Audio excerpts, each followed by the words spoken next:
नेपालका राज परिवार र राणाहरूका 10 रहस्यमय र शक्तिशाली कथा। नम्बर 10 नारायणहिटी दरबार र हत्याकाण्ड। नेपालको इतिहासकै सबैभन्दा कालो रात। एकै रातमा राज परिवारका धेरै सदस्यको मृत्यु भयो र त्यसपछि राजतन्त्रको भविष्य नै बदलियो। नम्बर 9 राजा वीरेन्द्रको शान्त छवि। वीरेन्द्रलाई धेरैले जनप्रिय र शान्त राजा मान्थे, तर उनको शासनकालमा जनआन्दोलन, दरबारको दबाव र राजनीतिक सङ्घर्ष पनि थियो।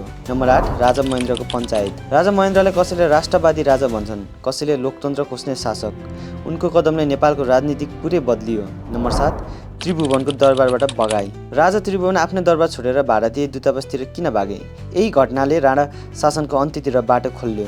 नम्बर 6 चन्द्र शमशेरको दोहोरो छवि। सती प्रथा र दास प्रथा अन्त्य गर्ने चन्द्र शमशेर सुधारवादी पनि थिए, तर उनको शासन कठोर र नियन्त्रणकारी पनि थियो। नम्बर 5 देव शमशेरको 114 दिन।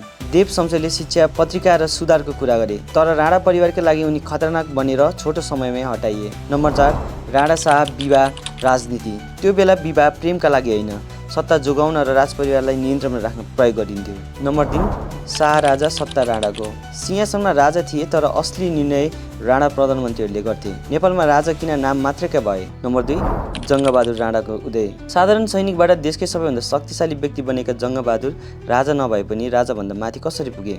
नम्बर 1 कोत पर्व। एक रातमै दरबारभित्र रगत बग्यो र नेपालमा 104 वर्ष राणा शासनको ढोका खुल्यो।